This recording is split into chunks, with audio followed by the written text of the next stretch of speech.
मैं डॉक्टर अमित भटनागर पंतनगर कृषि विश्वविद्यालय में सस्य विज्ञान विभाग में प्राध्यापक के पद पर कार्यरत हूँ। इस चैनल के माध्यम से मेरा प्रयास है किसानों तक सही जानकारी पहुंचे ताकि उसका लाभ वो अपनी खेती में ले सके। आज जो मैं चर्चा करना चाहता हूँ वो ये है कि हम खेत में जो खाद दे रहे हैं, उर्वरक देते हैं, बुआई के समय दें या हम खड़ी फसल में दें, उस उर्वरकों में से कुछ पोषक तत्व पानी के साथ बह करके जमीन से नीचे चले जाते हैं और वो जड़ों से इतना नीचे चले जाते हैं कि वो फिर वापस जड़ों में नहीं आ पाते और इस तरह से हमारे पोषक तत्वों का नुकसान होता है। जो हमने खाद दी है उसका नुकसान होता है और हमें पूरा लाभ नहीं मिल पाता है।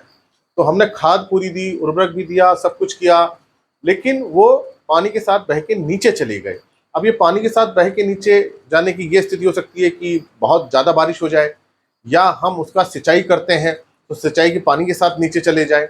तो ऐसी स्थिति में पोषक तत्वों का नुकसान हो जाता है और इसको हम बोलते हैं लीचिंग लॉस। हिंदी में इसे हम निच्छालन कहते हैं या इंग्लिश में इसे लीचिंग कहा जाता है। और नाइट्रोजन की स्थिति में ये लीचिंग बहुत ज़्यादा होती है। तो यूरिया से दें या डीएपी से दें या एनपीके से दें, जो हम नाइट्रोजन वाली खाद देते हैं उसमें नाइट्रोजन का बहुत सारा नुकसान इस लीचिंग से होता है। सल्फेट का भी होता है, दूसरे तत्वों का भी होता है, पोटेशियम का होता है। तो बहुत सारे ऐसे तत्व हैं जो पानी के साथ बहकर के नीचे चले जाते हैं। अब होता यह है कि मान लीजिए ये हमारा खेत और यहाँ हमने खाद डाल रखी है या ऊपर हमने खाद डाली और नीचे है, अब बारिश पानी हुई या बारिश बहुत ज़्यादा हो गई तो अब ये पानी तो नीचे जाएगा, पानी तो रुकेगा नहीं। अब ये जो पोषक तत्व है इसके साथ घुल करके बहुत नीचे तक चले जाते हैं या बाहर खेत से बाहर चले जाते हैं। तो अब दो तरह से पोषक तत्वों का नुकसान हो रहा है, या तो ये नीचे चले जाए, इसको बोलते हैं लीचिंग लॉस या निच्छालन। अब ये ज्यादा नीचे चले जाएंगे तो जड़ से नीचे चले जाएंगे तो पौधे को नहीं मिल पाएंगे। ये हमारा कहलाता है रन ऑफ। अब इसको रन ऑफ को तो हम खेत के चारों तरफ बंड बना लेंगे, मेड़ बना लेंगे, इस पानी को तो हम रोक सकते हैं मेड़ बनाकर, लेकिन जो नीचे का जो नीचे जाता है इसको रोकना बड़ा मुश्किल काम होता है और हमारे मिट्टी के बहुत सारे पोषक तत्व तो नीचे चले जाते हैं और हमारी जो खेत की उर्वरा क्षमता है वो कम हो जाती है। खाद डालेंगे, फिर बारिश हो गई या ज्यादा सिंचाई हो गई, पानी गहरा लग गया तो फिर नीचे चले जाएंगे। अब इसको निच्छालन को हम कैसे रोक सकते हैं, हमारा क्या ऐसे हम उपाय करें कि इस लीचिंग लॉस को कम करें। तो देखिए, जो हम सिंचाई कर रहे हैं बहुत गहरी सिंचाई नहीं करनी चाहिए। हल्की जमीन में ये समस्या बहुत ज़्यादा आती है। जो बलुई भी मिट्टी होती है जिसमें थोड़ा रेत की मात्रा ज़्यादा होती है उसमें बहुत ज़्यादा ये समस्या होती है निच्छालन की। तो हमको बहुत इतना पानी नहीं डालना कि जड़ से बहुत नीचे चला जाए, इतना पानी डालना है वो जड़ तक रहे। जड़ से नीचे जाएगा तो पानी के साथ पोषक तत्व भी जाएंगे। तो पहले तो हमें कंट्रोल्ड इरिगेशन जिसे हम बोलते हैं वो हमें करना चाहिए। दूसरा जो हमारा उपाय यह है कि हम किस तरह से इन पोषक तत्वों को मिट्टी के कणों के साथ बांध दें या मिट्टी के अंदर कोई भी पदार्थ उसके साथ वो बंध जाएंगे, रुक जाए तो वो पानी के साथ बह के नहीं जाएंगे। तो मिट्टी के अंदर प्राकृतिक रूप से ये गुण होता है कि वो पोषक तत्वों को बांध के रखती है और छोड़ती रहती है, बांधती रहती है, छोड़ती रहती है। इसको सीईसी कहते हैं, कैटायन एक्सचेंज कैपेसिटी कहते हैं। एईसी भी होती है, एनायन एक्सचेंज कैपेसिटी भी होती है।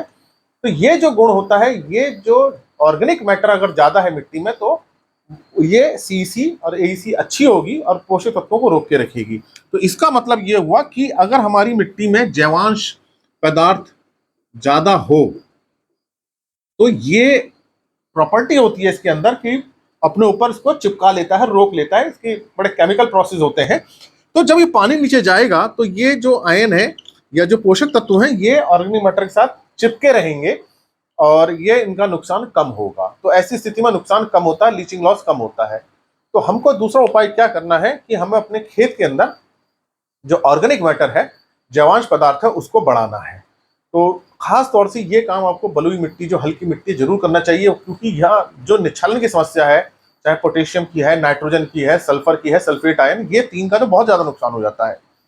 तो अगर हम ऑर्गेनिक मैटर बढ़ाएंगे तो वो ऑर्गेनिक मैटर मात्रा बढ़ने से वो अपने ऊपर उसको चिपका के रखेगा और ये नुकसान कम होगा।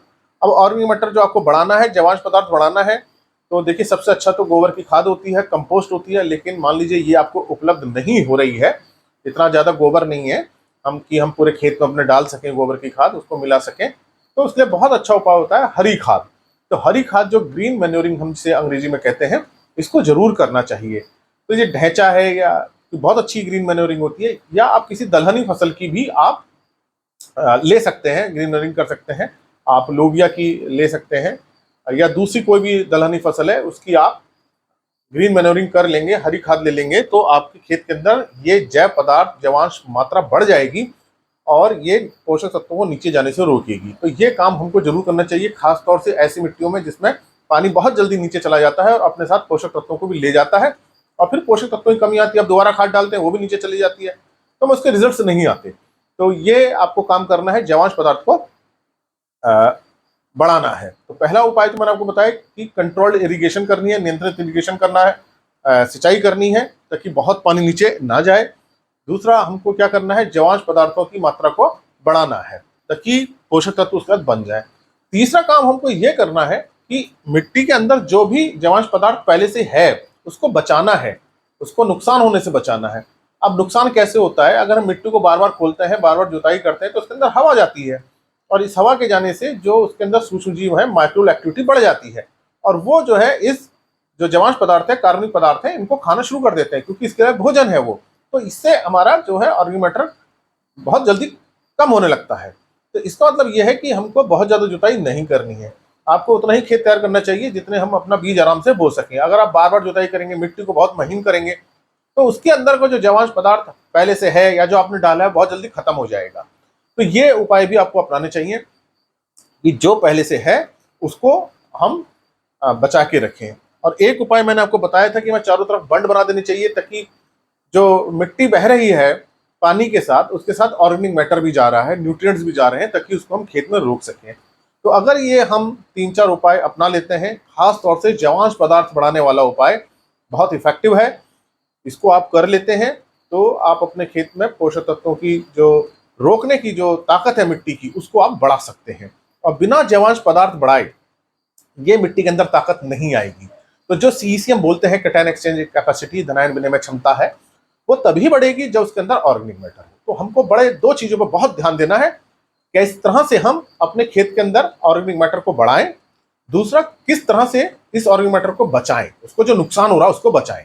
तो अब जैसे मैंने आपको उदाहरण बताया, जो ज्यादा जुताई करने से इसका नुकसान होता है, मिट्टी पानी के साथ बह के चली जाएगी तो इसका नुकसान होता है। तो ये अगर हम उपाय कर लेते हैं तो जो भी आप खाद डालेंगे तो वो उसका असर रहेगा, वो नीचे बह करके नहीं जाएगी। लीचिंग लॉस हम इस प्रकार से कम कर सकते हैं। तो संभव हो तो हमको जैविक पदार्थ बढ़ाने चाहिए, और हरी खाद बहुत अच्छी खाद है और इसके बहुत और भी फायदे होते हैं, और इस खाद को लेकर हम अपने खेत की उर्वरा क्षमता को बढ़ा सकते हैं। इस प्रकार के लेक्चर्स को देखने के लिए कृषि किसान प्लेलिस्ट देखिए, ये हिंदी में है, और भी बहुत सारे लेक्चर्स हैं अलग अलग प्लेलिस्ट में है, वो इंग्लिश में है, अंग्रेजी में है, जो एग्रीकल्चर के कोर्सेज से रिलेटेड हैं, आप उनको भी देख सकते हैं। और अगर चैनल सब्सक्राइब नहीं किया है तो सब्सक्राइब कीजिए। धन्यवाद।